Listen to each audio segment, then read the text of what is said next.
Hay una isla que no debería existir, no en el sentido poético, en el sentido literal, geológico, cartográfico. Es un banco de arena en medio del Atlántico Norte, a 300 kilómetros de la costa de Nueva Escocia, sin roca sólida debajo, sin río, sin lago, sin nada que justifique que algo viva ahí. Mide 42 kilómetros de largo y poco más de 1 kilómetro de ancho en su parte más generosa. Tiene forma de media luna y se mueve. Eso no es metáfora. La isla literalmente se desplaza. El viento la empuja, las corrientes la moldean. Partes de ella desaparecen bajo el agua mientras otras emergen en lugares donde antes no había nada. En mapas de hace 100 años, el contorno es distinto. En mapas de hace 50 también. Sable Island no está anclada al fondo del océano como una isla normal. Está flotando, en cierto modo, atrapada entre dos corrientes que no se ponen de acuerdo. La corriente del Golfo, que viene cálida del sur, y la corriente del Labrador, que baja helada del norte. Donde se encuentran, crean niebla, crean remolinos, crean bancos de arena que no aparecen en ningún instrumento hasta que es demasiado tarde. Y es exactamente por eso que más de 350 barcos se han hundido ahí. 350. Ese número no incluye los que nunca se encontraron. Los marineros la llamaban el cementerio del Atlántico. No porque el mar fuera especialmente violento en esa zona, aunque lo es, sino porque la isla misma era el peligro. No los arrecifes de coral que puedes ver, no las rocas que puedes rodear. La arena, invisible bajo el agua, moviéndose, apareciendo donde no debería estar. Los navíos no naufragaban contra algo sólido, naufragaban contra algo que no se suponía que estuviera ahí. Pues bien, en esa isla viven caballos. 400 años llevan ahí, sin establos, sin veterinario, sin un solo kilogramo de heno que alguien les haya traído desde tierra firme. 400 años de inviernos que pueden matar en horas, de tormentas que barren la isla de punta a punta, de un suelo que no es suelo sino arena, de una vegetación que más parece castigo que alimento. Y ahí están, pastando, reproduciéndose, muriendo y volviendo a nacer, generación tras generación, en un lugar donde nada debería poder hacerlo. Esta es su historia, y la historia de la isla que los hizo lo que son. Guarda bien esto, las huellas en la arena, porque vuelven al final. Para entender cómo llegaron los caballos a Sable Island, hay que entender primero lo que le pasó a la gente que vivía cerca. Corría el año 1755. El Imperio Británico controlaba lo que hoy es el este de Canadá y tenía un problema. Había una comunidad entera de colonos franceses establecidos desde hacía más de 100 años en la región que se llamaba Acadia. Lo que hoy conocemos como Nueva Escocia, Nuevo Brunswick, parte de Quebec. Los acadianos, como se les llamaba, habían construido diques, cultivado tierras pantanosas, formado familias, fundado iglesias. Eran una sociedad completa con su lengua, sus costumbres, su identidad propia. Los británicos decidieron que eso era un problema político que tenía solución logística. Lo que siguió fue la Gran Deportación. En cuestión de meses, entre 10.000 y 12.000 acadianos fueron forzados a abandonar sus tierras. Sus casas fueron quemadas, sus bienes confiscados. Los separaron en barcos distintos, a veces dividiendo familias. Los enviaron en diferentes direcciones, algunos a las colonias americanas, algunos a Francia, algunos a Luisiana, de donde siglos después surgió lo que hoy conocemos como la cultura cajún. Los animales que tenían quedaron atrás. Y ahí entra Thomas Hancock. Hancock era comerciante bostoniano, rico, calculador, con ojo para las oportunidades que otros no veían. Cuando miró la isla de Sable, no vio un banco de arena inhóspito en medio del océano. Vio un almacén vivo, un lugar donde podrías depositar caballos y ovejas y ganado, dejarlos reproducirse sin costo alguno, y volver a buscarlos cuando los necesitaras o cuando el precio del mercado fuera favorable. Sin gastar en pastos, sin gastar en establos, sin gastar en mano de obra permanente. La naturaleza haría el trabajo. El plan era perfectamente racional en papel, La naturaleza no leyó el papel. El clima de Sable Island no obedece calendarios ni contratos comerciales. Las tormentas llegan sin aviso. La niebla puede durar días. La logística de enviar barcos a buscar animales en una isla que se mueve, rodeada por corrientes que han hundido cientos de embarcaciones, resultó ser tan complicada y costosa que simplemente no valía la pena. El proyecto fue abandonado, los caballos no. Los caballos se quedaron. Nadie fue a buscarlos. Nadie tomó la decisión de dejarlos ahí de manera permanente. Simplemente nadie tomó la decisión de ir a sacarlos. Y en esa omisión, en ese olvido institucional, comenzó algo que ningún plan de negocio podría haber diseñado. No llegaron por accidente. No naufragaron en esa costa por una tormenta. Fueron dejados. Fueron olvidados. Y ese olvido fue lo que los hizo extraordinarios. Mira qué curioso. Normalmente pensamos en el aislamiento como una condena.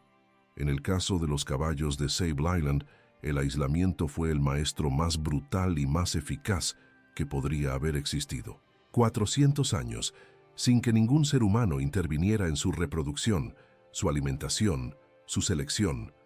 400 años de que solo sobreviviera quien tenía lo que la isla exigía.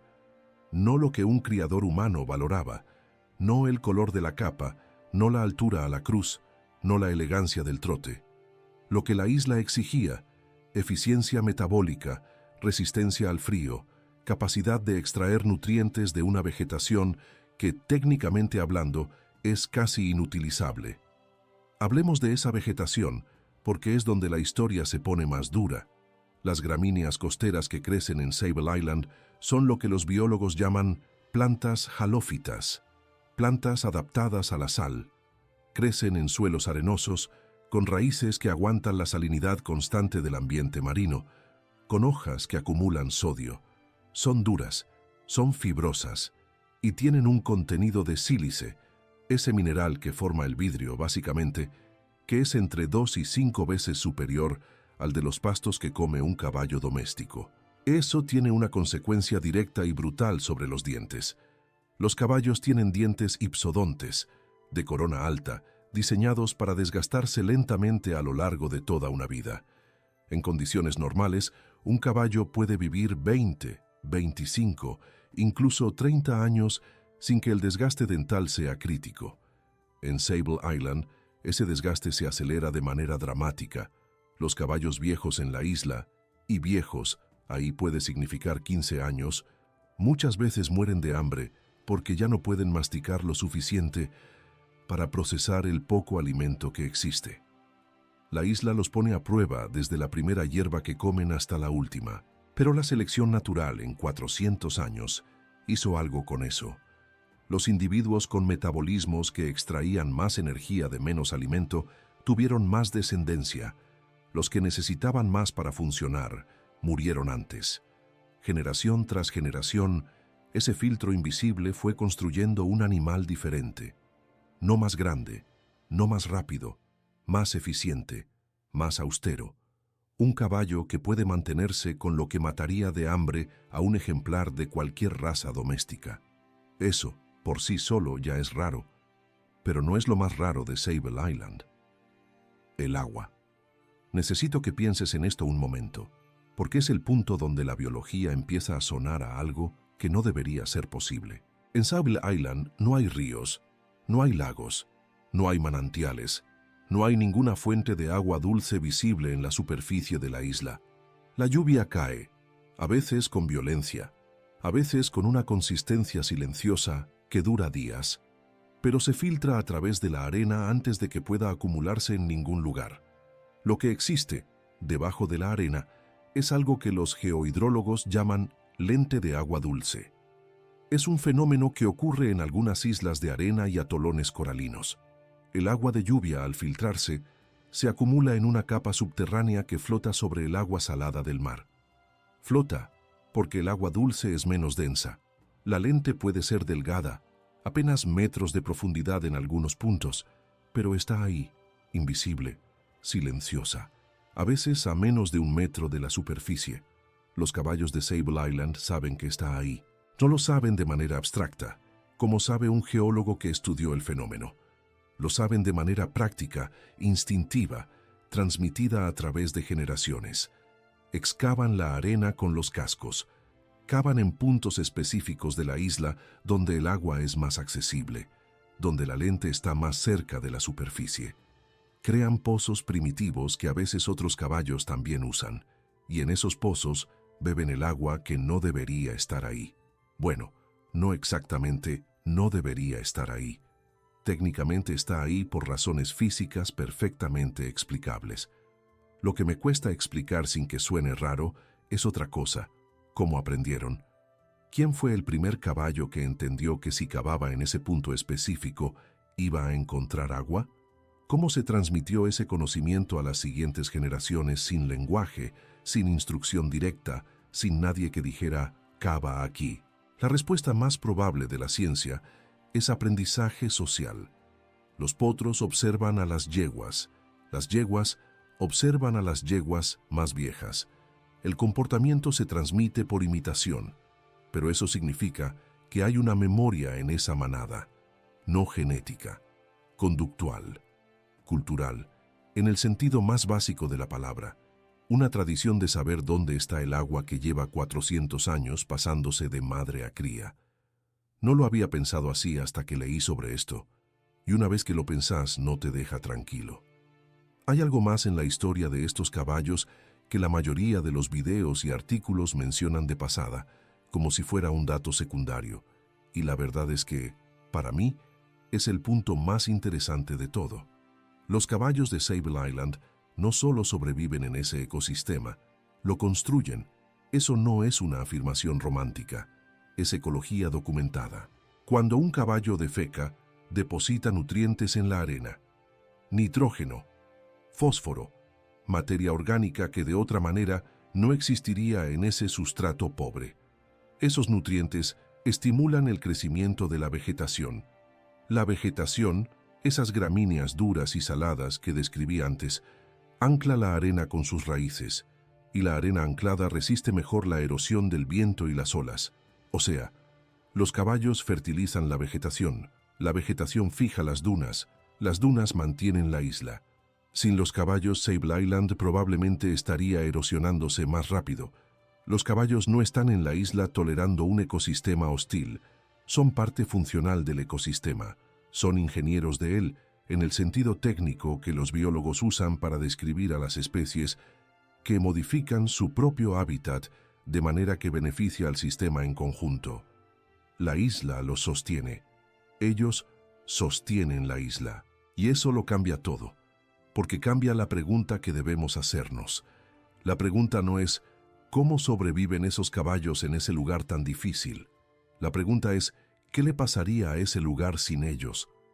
Llegamos al punto que los libros ignoran, o no ignoran exactamente, pero que presentan de una manera que oculta cuánto nos debería preocupar. La genética. Los caballos de Sable Island llevan 400 años en aislamiento reproductivo casi total, ningún semental traído de afuera, ninguna yegua importada, ningún cruce deliberado con otras poblaciones, solo ellos, solo los descendientes de los caballos que Thomas Hancock olvidó en esa isla en el siglo XVIII. Eso tiene consecuencias que van en dos direcciones, opuestas al mismo tiempo. Por un lado, esos 400 años han fijado adaptaciones extraordinarias que no se encuentran en ninguna otra población equina del mundo. La eficiencia metabólica, la resistencia al clima, el comportamiento de excavación, el tamaño compacto que reduce la pérdida de calor. Son rasgos que se han concentrado en ese grupo porque la selección natural fue implacable y continua. En ese sentido, son un tesoro genético genuino, una línea que no existe en ningún otro lugar del planeta. Por otro lado, 400 años de población cerrada significa que la diversidad genética dentro de ese grupo es limitada. Cuando una población no recibe genes nuevos desde afuera, los que ya tiene se van combinando una y otra vez. Los rasgos recesivos, que normalmente quedarían ocultos, aparecen con más frecuencia. Las enfermedades hereditarias tienen más probabilidad de manifestarse. El pool genético se estrecha. Y aquí está el dilema que me parece genuinamente inquietante, porque no tiene una respuesta clara. Si introduces caballos de afuera para ampliar la diversidad genética, reduces el riesgo de enfermedades hereditarias a largo plazo. Pero al mismo tiempo, estás diluyendo exactamente esas adaptaciones únicas que 400 años de selección natural construyeron con una brutalidad que ningún programa de cría humano podría replicar. Estás salvando la genética de la isla, diluyendo lo que hace a esa genética especial. Si no introduces caballos de afuera, preservas las adaptaciones, pero el pool genético sigue estrechándose. No hay respuesta buena, solo hay compromisos que implican pérdidas. Espera, porque hay algo más. El invierno en Sable Island no perdona. Cuando la nieve cubre la isla, y lo hace con regularidad y sin aviso, la vegetación queda sepultada. Los caballos tienen que raspar con los cascos para llegar al pasto congelado debajo cuando lo hay. La temperatura desciende, el viento no para, las tormentas pueden durar días seguidos y nadie va a ayudarlos. Eso es política oficial, no negligencia. El gobierno de Canadá tomó una decisión deliberada. Los caballos de Sable Island viven sin intervención humana. No se les alimenta artificialmente, no se les da atención veterinaria, no se controla su reproducción de manera directa. Cuando una yegua tiene un parto difícil, no hay veterinario que llegue en helicóptero. Cuando hay un invierno especialmente brutal y la mortalidad sube, nadie va a rescatar a los más débiles. Eso puede sonar cruel, pero la lógica detrás es rigurosa. Si intervienes, estás seleccionando. Si salvas a los individuos que la isla habría eliminado, estás preservando rasgos que 400 años de selección natural habían descartado. Con el tiempo, la adaptación se degrada. Los caballos dejan de ser lo que son, animales moldeados por ese entorno específico, y se convierten en animales dependientes de la intervención humana que subsisten en Sable Island, pero ya no son realmente parte de ella. La no intervención no es indiferencia, es respeto a un proceso que lleva 4 siglos funcionando. Pero eso no quiere decir que la historia de la protección de estos caballos sea fría y distante. En la década de 1960, cuando el gobierno canadiense consideró por primera vez la posibilidad de reducir la población o directamente eliminarla, para hacer de Sable Island una instalación meteorológica o un sitio de investigación, ocurrió algo inesperado. Miles de niños en todo Canadá escribieron cartas, no decenas, miles, niños de escuelas primarias que habían escuchado sobre los caballos salvajes de la isla y no estaban dispuestos a que los eliminaran. Las cartas llegaron, los funcionarios leyeron y los caballos se quedaron. En 2013, Sable Island fue declarada Parque Nacional.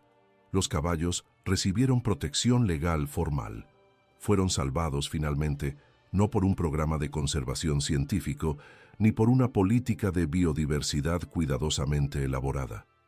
Fueron salvados por niños que escribieron cartas. Fueron salvados para continuar solos.